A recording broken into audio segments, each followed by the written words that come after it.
Good evening, everybody.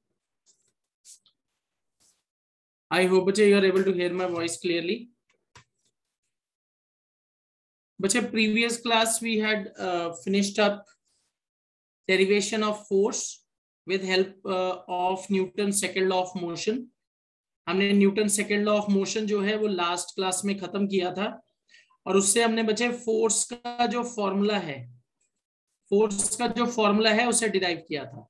Force is directly proportional to rate of change of momentum. तो बच्चे उससे हमने जो फॉर्मूला निकाला था that was F is equal to m v minus u over t. This is the formula that we derived. All right. हम इसको एक और तरीके से लिख सकते हैं. v minus u over t is equal to a. So you can write it also as, और इसका एक और फॉर्मूला बन सकता है F is equal to mass into acceleration. This is also the formula that you can use. All right. So force is equal to mass into acceleration. या आप formula use कर सकते हो force is equal to m v minus u by t. So that is rate of change of momentum. अब अच्छा when you look at these formulas, तो इससे जो SI unit बनेगा. Okay, before going to SI unit, we need to remember force is a vector quantity. Force is a vector quantity. जब भी आप force की बात करेंगे तो इसमें आपको डायरेक्शन अप्लाइड जरूर देखनी पड़ेगी. Okay, so force is a vector quantity. Magnitude के साथ ये डायरेक्शन पे भी डिपेंड करेगा. Alright, so force is a vector quantity and what is it's SI unit. इसका स्टैंडर्ड यूनिट क्या होगा? SI unit will be Newton's. SI unit of force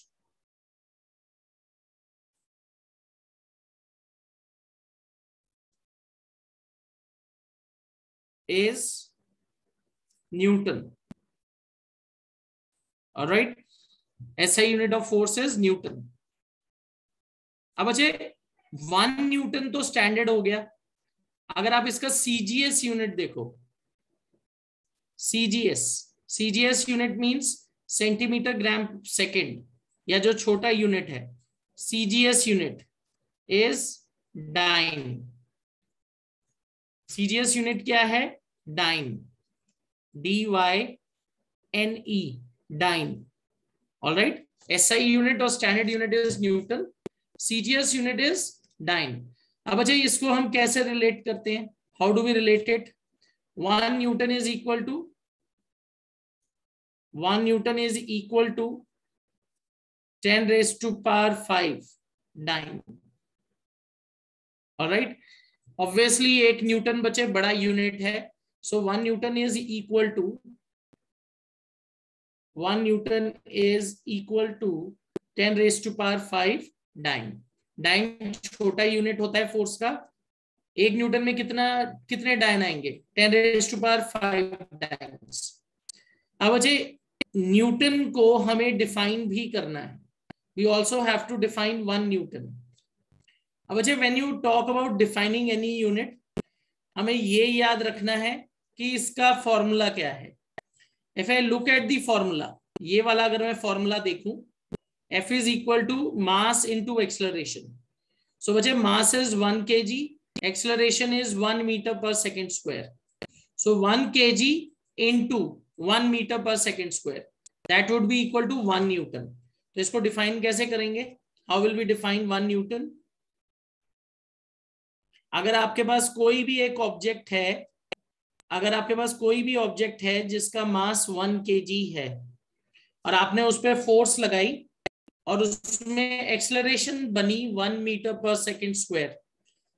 अगर आपके पास बचे कोई भी ऑब्जेक्ट है जिसका मास क्या है 1 kg, उस पर आपने फोर्स लगाई 1 न्यूटन की, और जब आपने उस पर 1 न्यूटन की फोर्स लगाई, ऑलराइट, तो उसमें एक्सेलरेशन कितनी प्रोड्यूस होगी? 1 metre per second square.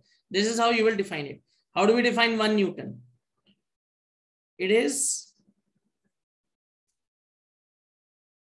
It is equivalent to that force. It is equivalent to that force which will produce, या which produces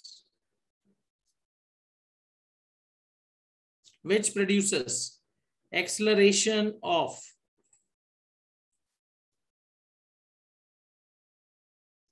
acceleration of 1 meter per second square in object, या लिख सकते हो in any object of mass 1 kg. अगर बच्चे आपके पास कोई भी ऑब्जेक्ट है जिसका मास 1 kg है और अगर आप उस पे 1 न्यूटन फोर्स लगाओ, अगर आप उस पे 1 न्यूटन फोर्स लगाओ, ऑलराइट, आप उस पे 1 न्यूटन फोर्स लगाओ और उसमें एक्सेलरेशन कितनी बनेगी 1 मीटर पर सेकेंड स्क्वायर. तो 1 newton is also equal to 1 kg metre per second square. क्या हम 1 न्यूटन को ऐसे लिख सकते हैं? ध्यान से देखिए. This means 1 newton is equal to 1 kg metre per second square. और आप इसको एक और तरीके से लिख सकते हो, और 1 kg metre second inverse 2. Can we write it like this? देखिए ध्यान से, क्या इसको ऐसे लिख सकते हैं? बताइए. मीटर पर सेकेंड स्क्वायर को क्या बच्चे हम metre second raise to power -2 लिख सकते हैं. ऑल राइट, ठीक है. तो बच्चे ये क्लियर है सबको? How do we define 1 newton? All right, ठीक है. Okay, so 1 newton is equal to 1 kg metre per second square और 1 kg metre second inverse 2. All right, तो इस तरीके से बच्चे हम न्यूटन को डिफाइन करेंगे. अब बच्चे I am going to give you some simple questions based on calculation of force. इसके ऊपर न्यूमेरिकल्स करके देखते हैं. Okay, let's start up with a very simple question first. A cricket ball, IPL चल रहा है तो क्रिकेट के ऊपर ही कोई क्वेश्चन देते हैं. A cricket ball of mass, a cricket ball of mass 100 gram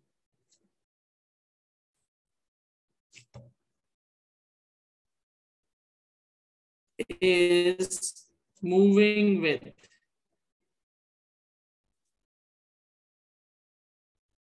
a speed of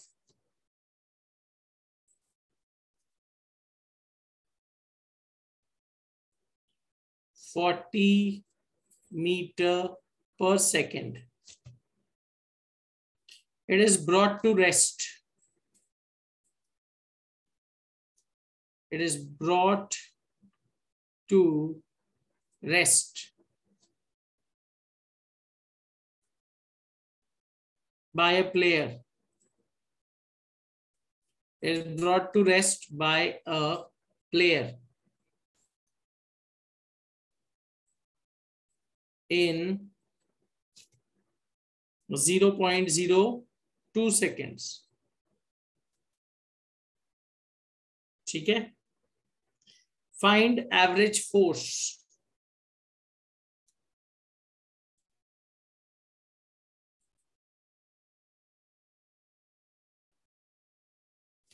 Applied by the player.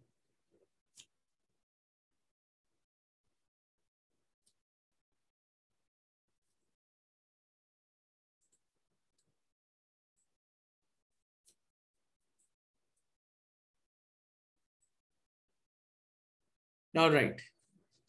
बच्चे एवरेज फोर्स कैसे निकालेंगे? फोर्स का क्या फॉर्मूला है?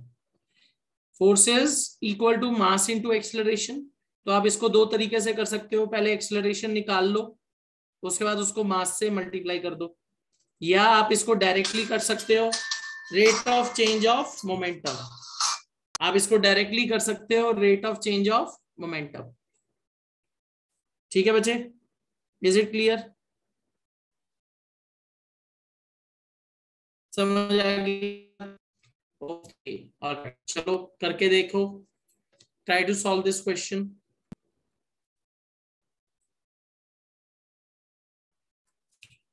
ओके, मास यहां दिया हुआ है 100 ग्राम्स, मास दिया हुआ है यहाँ 100 ग्राम्स। ओके, इसको पहले आप कन्वर्ट करिए केजी में।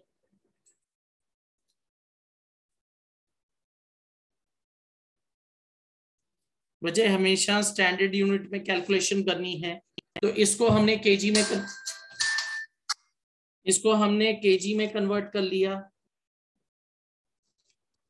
ठीक है, m is equal to 100 gram which is equal to 100 by 1000 kg and it is moving with speed of 40 meter per second।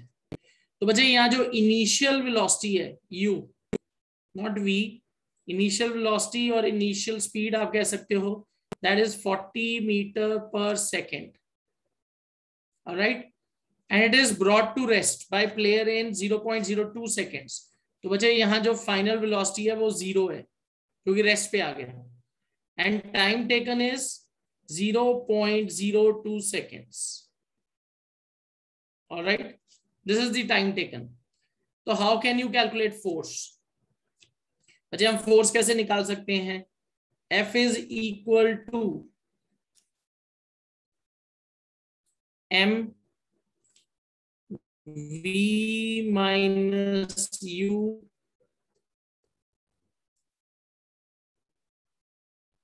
Over t। F is equal to m v minus u over t। Right, तो अगर आप बच्चे values put करो तो क्या बनेगा? It is equal to mass is 100 by 1000, time है बच्चे 0.02 सेकेंड्स। तो अगर मैं इस हिसाब से देखूं, इट विल बी 200 ऊपर चला गया एक और। ऑलराइट, और अब ब्रैकेट में देखिए क्या आता है, v माइनस यू, तो बच्चे 0 minus 40, that would be equal to minus 40। अच्छा, 0 माइनस 40 करना है,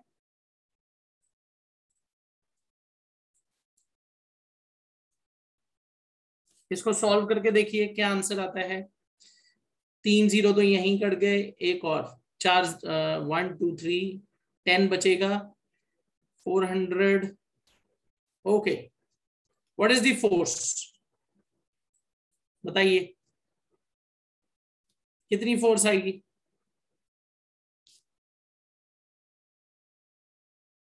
what is the answer?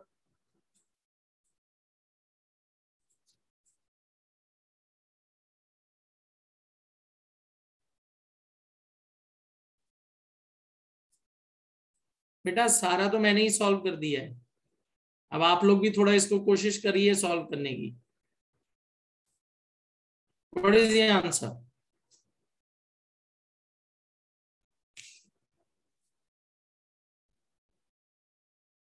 -200 Newton. Okay, तो बच्चे फोर्स आ रही है -200 न्यूटन। अब बच्चे माइनस में क्यों आया आंसर? क्योंकि हमने मोमेंटम को कम किया है, मोमेंटम को बढ़ाया नहीं है, तो हमने नेगेटिव फोर्स लगाई है। Is that clear everybody? इसलिए फोर्स नेगेटिव आई है, हमने मोमेंटम बढ़ाया नहीं, हमने मोमेंटम कम की है बॉल को रोकने के लिए। Is this clear everybody? Why we have gotten force as negative value?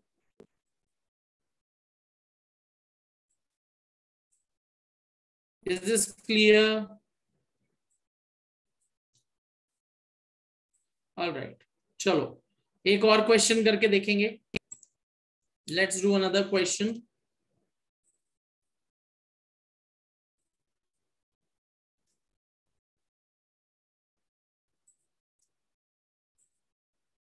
A constant force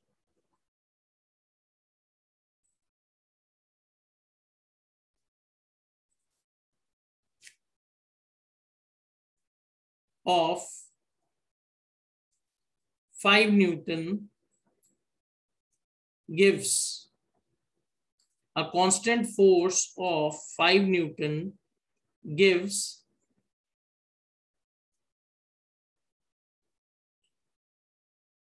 a mass m1, acceleration of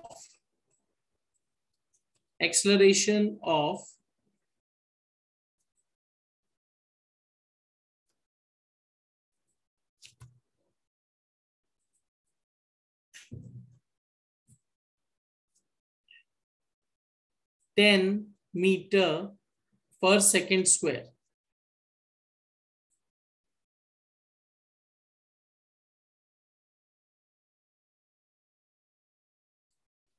And mass m2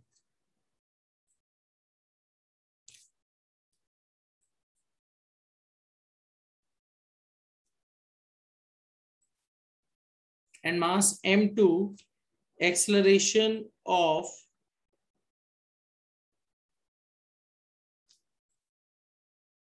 20 meter per second square.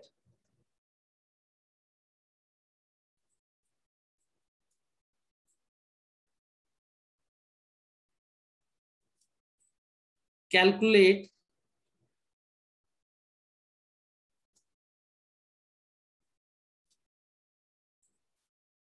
acceleration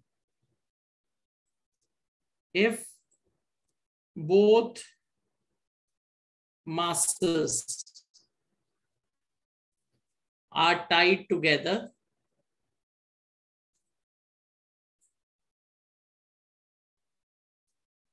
and same force is applied.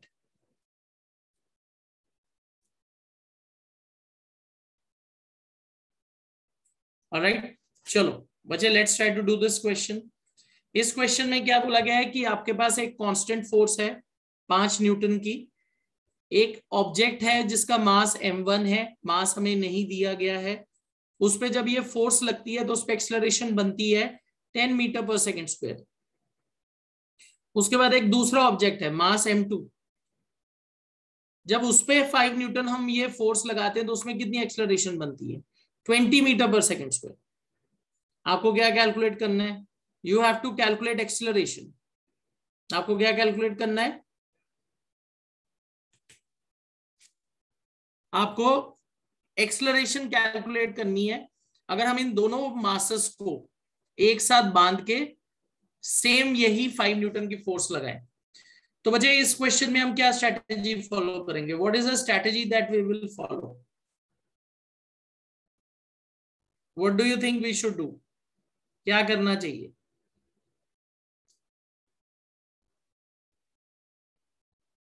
What we should do?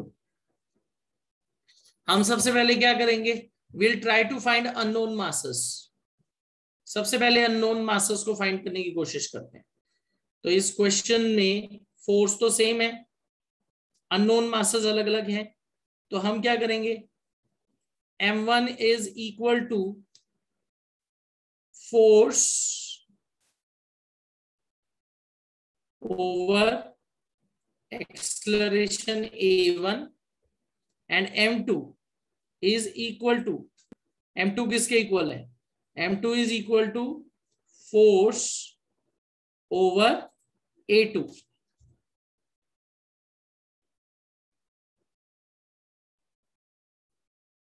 Alright, तो m1 हो गया f bye a1, m2 हो गया f bye a2. Alright, तो बच्चे इससे आप मास m1 m2 निकाल सकते हैं. m1 would be equal to force कितना है, देखिए 5 न्यूटन, एक्सेलरेशन है 10 मीटर पर सेकेंड स्क्वायर, तो 5/10 दैट्स इक्वल टू 0.5 kg। और m2 की क्या वैल्यू आएगी इस फॉर्मूला से जो हमने बनाया है, it would be 5/20 that's equal to 0.25 kg।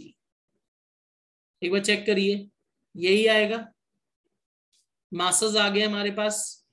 अब टोटल मास इन दोनों का एक साथ हो जाएगा, so total mass would be m1 plus m2, क्योंकि हमने दोनों को बांध दिया एक साथ, तो it would be equal to 0.5 plus 0.25 that's equal to कितना हो जाएगा ये 0.75 kg। Let's put it as capital M total mass. अब बचे हमें निकालनी है एक्सेलरेशन, तो फाइनल एक्सेलरेशन होगी F/m जो टोटल मास आया है हमारा, और let's put it as small mt total mass mt, ठीक है।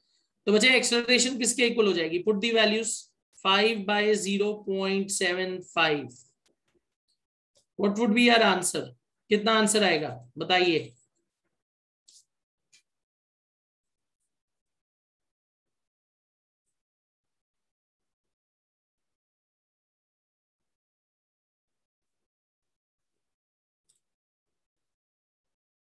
What would be your acceleration, हमने फोर्स को टोटल मास से मल्टीप्लाई कर दिया, सॉरी मल्टीप्लाई नहीं डिवाइड कर दिया, okay it should be 50 alright 104 3 20/3 6.66 okay, एक आर थी और आंसर इज करेक्ट। हमें आंसर आएगा हमारा 6.66 metre per second square. Alright this is our answer 6.66 metre per second square, ये हमारा आंसर है।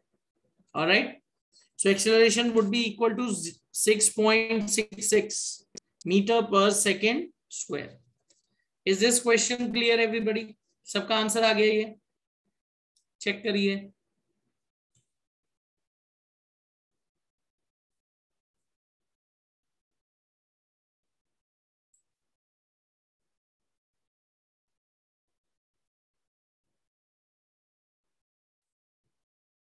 Is it clear?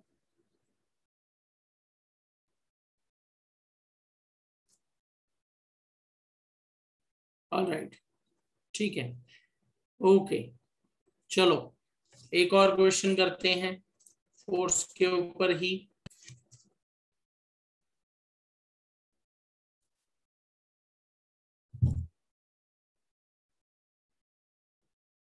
Okay, a body of mass, ये आप लिख सकते हो, a body of mass 400 gram is at rest. Let say बच्चे आपके पास एक ऑब्जेक्ट है, एक बॉडी है जो 400 ग्राम की है and it is at rest. Alright, calculate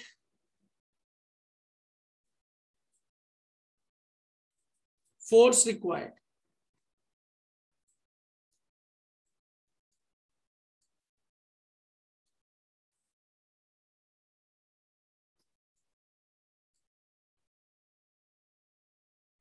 Calculate force required to move it 200 centimeter in 10 seconds.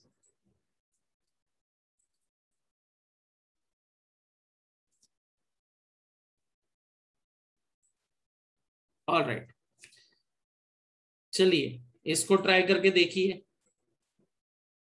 A body of mass 400 ग्राम मास दिया हुआ है, इसको बच्चे हम केजी में कन्वर्ट करेंगे, divide by 1000। Alright, calculate force required to move it 200 centimetre. All right बच्चे, u 0 है, v मुझे नहीं पता, s मुझे पता है 200 सेंटीमीटर, टाइम मुझे दिया गया है 10 second.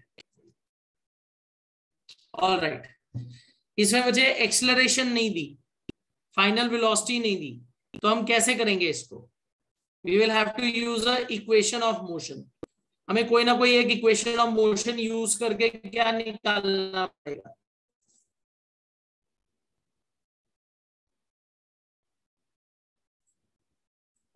x equal to ut plus half at square, right? We can use equation of motion to get acceleration. बच्चे we cannot use v is equal to u plus at, क्योंकि हमें v भी नहीं पता, v भी नहीं पता, a भी नहीं पता. फर्स्ट इक्वेशन ऑफ मोशन नहीं यूज कर सकते. Can you use second equation of motion? क्योंकि ut तो 0 हो जाएगा. s is equal to ut plus half at square. Time is known, distance travelled is known, तो वहां से एक्सेलरेशन आ जाएगी. Use second equation of motion. Second equation of motion use करिए. s is equal to ut plus half at square. तो ut तो 0 हो जाएगा बच्चे, तो you can simply write it as s is equal to half at square. हम ये लिख सकते हैं इसमें. एक्सेलरेशन फाइंड करिए, फाइंड द एक्सेलरेशन. s की वैल्यू होगी 200 सेंटीमीटर. बच्चे इसको भी मीटर में कन्वर्ट करिए, convert this into metres. 1 metre is equal to 100 centimetre. Alright, तो इसको भी 100 से डिवाइड करेंगे, क्योंकि बच्चे आपको सारी वैल्यू स्टैंडर्ड उसमें फॉर्म में चाहिए. तो ये हो जाएगा बच्चे 200 over 100 into 2. Alright, let me just put the values. s की वैल्यू होगी बच्चे 2 metres equal to half a, and बच्चे टाइम स्क्वायर क्या होगा? 10 स्क्वायर. ऑलराइट, चलो आप सॉल्व करो. 244 by 100. एक्सेलरेशन कितना होना चाहिए? कैलकुलेट. 2 2 is 4, 4 by 100 0.04. अगर आप उसका स्क्वायर रूट निकालोगे तो कितना आएगा? 0.2 मीटर पर सेकेंड स्क्वायर. एक बार चेक करिए आंसर. एक्सेलरेशन की वैल्यू क्या आएगी? चेक.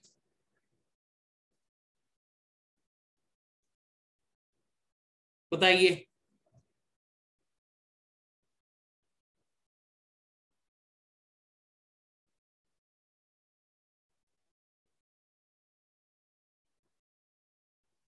बेटा एक्सेलरेशन की वैल्यू आ गई सही? चेक करिए. Okay, it should be 0.2 metre per second square. Aryan ने आंसर भेजा है, और सारे बच्चे आर्यन,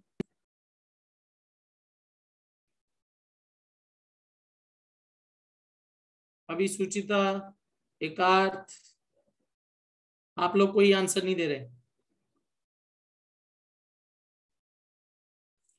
इट शुड बी 0.04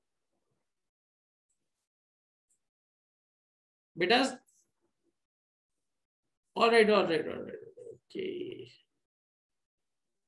क्या गलती की है मैंने स्क्वायर रूट निकाल दिया. Alright, okay okay, got my point. 2 2 is 4. Okay, मैंने स्क्वायर रूट निकाल दिया. 0.04 correct metre per second square. Alright, it would be 0.04 metre per second square. क्योंकि देखो बच्चे, आपका जो मीटर की वैल्यू है वो 2 मीटर बन गई, तो 2 2 is 4, और 4 को अगर मैं 100 से डिवाइड करूं तो ये बन जाएगा 0.04. आई रियलाइज माई मिस्टेक, मैंने स्क्वायर रूट कर दिया. Okay, so I have got acceleration. तो बच्चे फोर्स आप निकाल सकते हैं. Force would be equal to mass into acceleration. Mass into acceleration, तो आप वैल्यूज पुट करिए. मास इज 4/10 रह जाएगा. 4/10 इंटू 4/100, तो आंसर कितना आएगा? What would be your answer?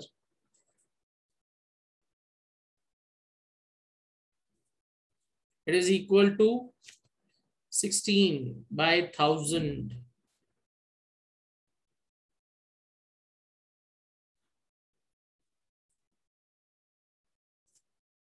क्या ये लिख सकते हैं? या इसको हम ऐसे लिखें 1.6 इंटू 10⁻⁻3. क्या आएगा आंसर? पावर में बताइए मुझे आंसर कितना आएगा?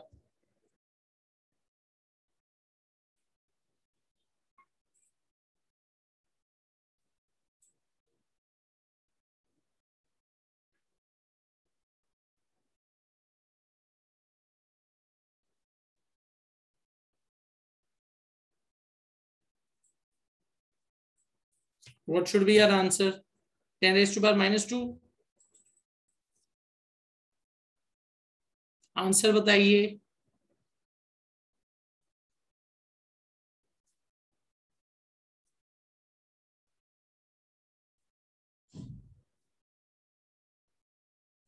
Is it clear, everybody? Is it clear? Okay, all right. चलो, तो आई होप बच्चे आप क्वेश्चंस कर पाओगे. इजी क्वेश्चंस हैं. ऑलराइट, चलो, तो फोर्स के ऊपर बच्चे ऐसे बेसिक क्वेश्चंस आपको आएंगे. लेट्स मूव ऑन बच्चे. Let's talk about a very interesting concept which is known as impulse. Impulse of the force. Alright, अब बच्चे इम्पल्स को हम कैसे डिफाइन करते हैं? I will give you a very simple example. बच्चे अगर हम कभी भी कंक्रीट फ्लोर के ऊपर जंप करते हैं, let's say from a certain height, थोड़ी हाइट से जंप करेंगे तो ज्यादा फर्क नहीं पड़ता, पर अगर थोड़ा सा हम हाइट को बढ़ा दें और फिर आप कंक्रीट फ्लोर के ऊपर जंप करो, तो बच्चे आपको चोट लगती है, पैरों में चोट लगेगी. अगर ज्यादा ऊपर से कूदोगे तो और भी ज्यादा चोट लग सकती है. You can get fractures also. तो बच्चे क्वेश्चन ये है कि ऐसा क्यों होता है? What is the reason behind it? बच्चे the reason behind this is when you are jumping from a height और आप कंक्रीट फ्लोर के ऊपर जंप कर रहे हो, तो आपकी बॉडी का जो मोमेंटम होता है ना, वो बहुत छोटे टाइम में चेंज हो जाता है. आपका बॉडी का जितना मोमेंटम आप डेवलप करोगे while you are falling down, it will come to zero in very short period of time. और जब ऐसा होगा तो आपकी बॉडी पे बहुत ज्यादा फोर्स लगती है, बिकॉज बच्चे force is proportional to rate of change of momentum. यानी मोमेंटम चेंज ऊपर, टाइम नीचे. अगर आप मोमेंटम चेंज को बहुत कम टाइम में करोगे तो फोर्स बहुत बढ़ जाती है. इन फोर्सेस को हम क्या कहते हैं? इंपल्स. तो इंपल्स को हम कैसे डिफाइन करते हैं? large force which acts over a short period of time.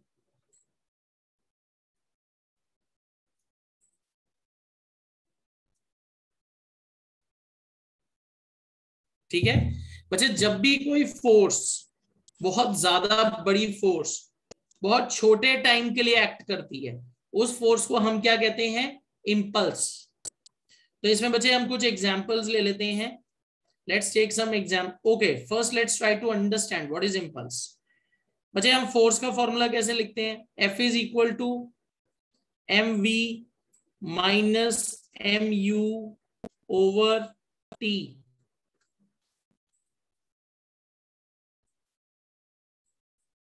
Alright, तो बच्चे final momentum minus initial momentum divided by time. This is the formula for force. अब बच्चे if you clearly see momentum change तो ऊपर है,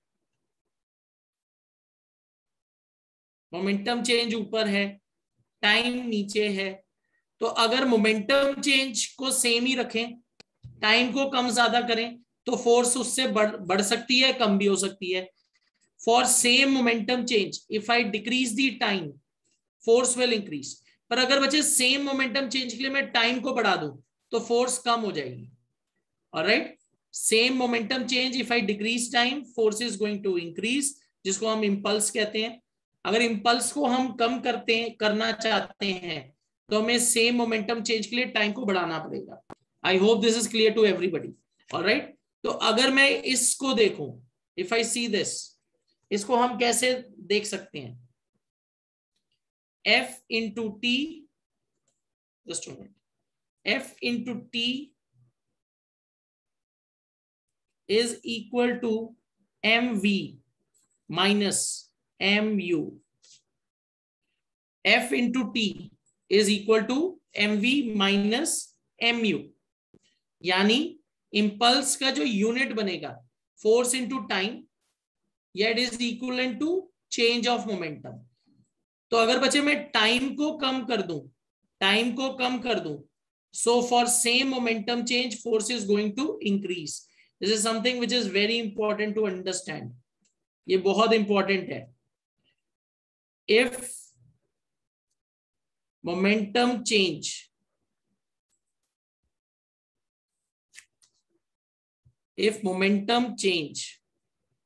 occurs,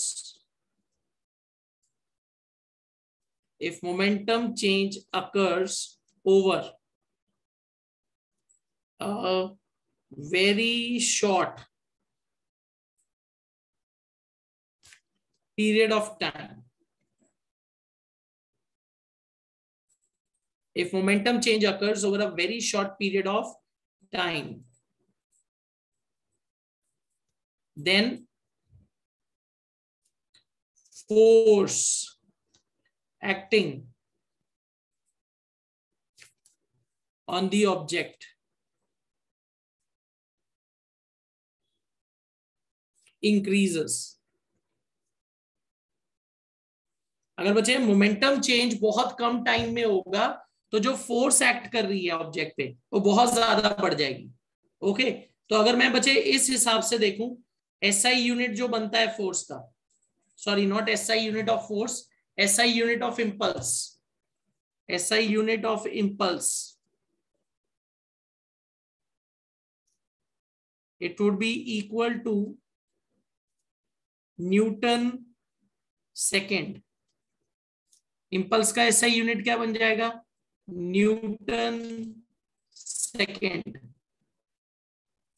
और NS, Newton second और NS, force into time. अगर आप बचे न्यूटन सेकेंड के इक्विवेलेंट एक और यूनिट लिखना चाहते हो तो केजी मीटर पर सेकेंड, क्योंकि मोमेंटम चेंज है तो इट कैन बी और K G metre per second, not K G metre per second square, it is K G metre per second, क्योंकि सिर्फ आपको मोमेंटम चेंज देखना है. And that would be equal to impulse. Is it clear? ये बात समझ आ गई सबको?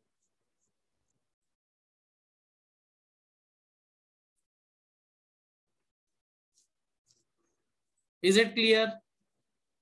ऑलराइट, चलो अब अच्छा इसके कुछ टिपिकल एग्जांपल देखते हैं. Let's see some typical examples. इसके बहुत सारे इंपॉर्टेंट एग्जांपल्स हैं जो हम अपनी डेली लाइफ में देखते हैं. तो सम एप्लीकेशंस, इसमें नंबर 1 है अ fielder, you can say a cricketer pulls his hands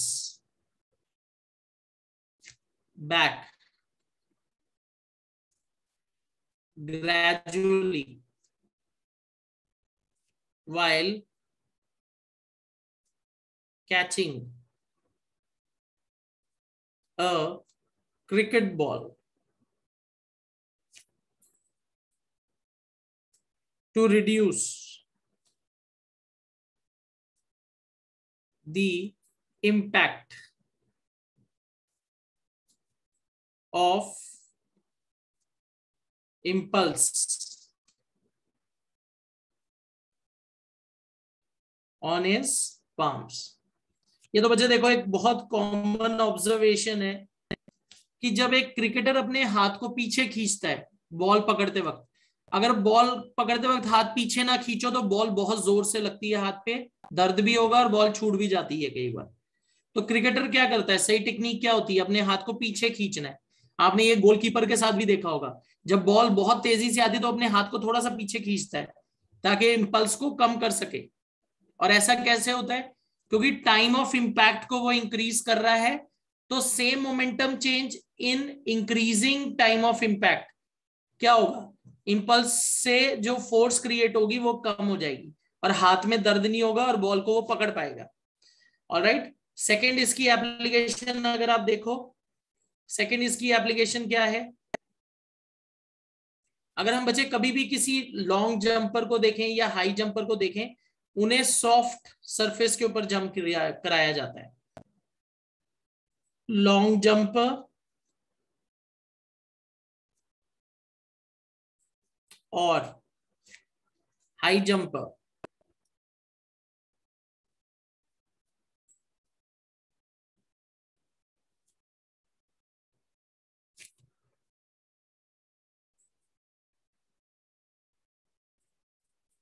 lands on a soft surface, lands on a cushion or sand pit to increase the time of impact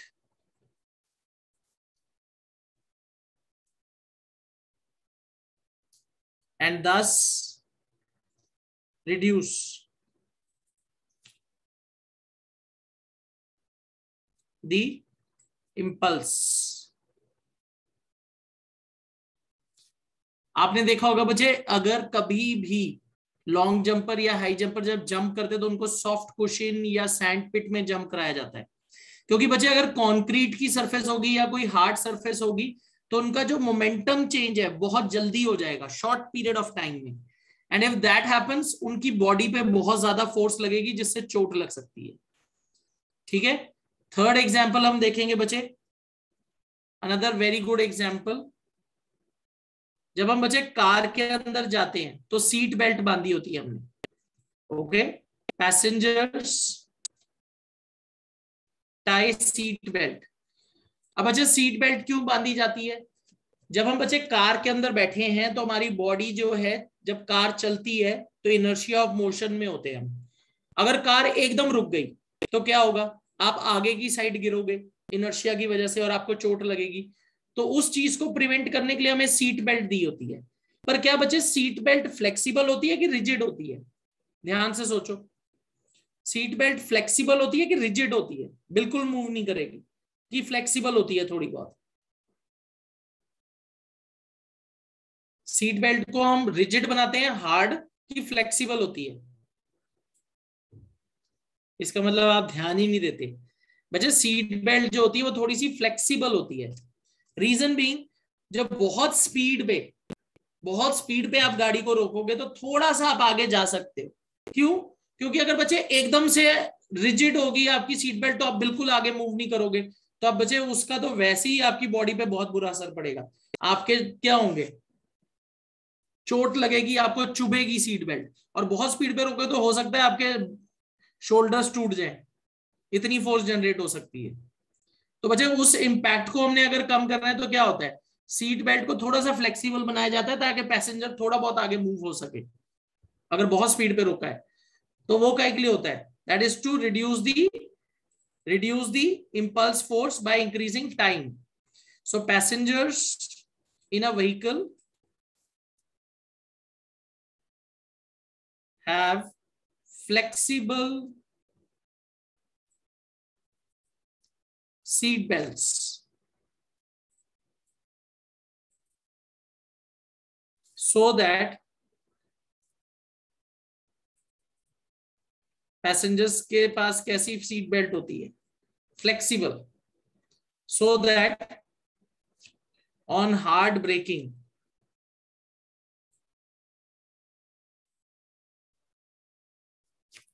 impulse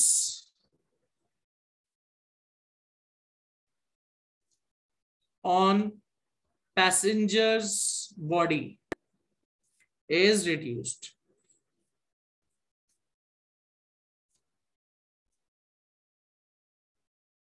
okay बच्चे, यही same reason होता है अगर हम कभी भी किसी high surface से कहीं हाइट से जंप करते हैं, तो जब हम जंप करते हैं हम क्या करते हैं, role, we role along.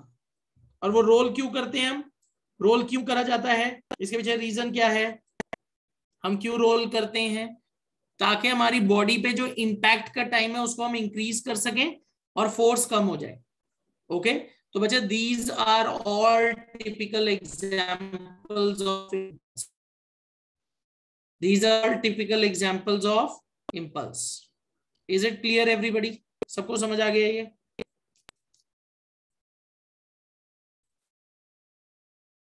All right, ठीक है। तो बच्चे आज हम यही रुकेंगे, will stop here today. Next session will be picking up Newton's third law of motion, action reaction. उसके बाद बच्चे उसी दिन हम law of conservation of momentum करेंगे। तो उसके बाद हमें एक दिन picking up law of conservation of momentum numericals, ठीक है। So I think it will just take 2 more sessions and we'll be able to finish off the chapter. I hope that is clear to everybody. Okay. So next session, bache, we'll be picking up Newton's third law of motion, law of action and reaction, and conservation of momentum.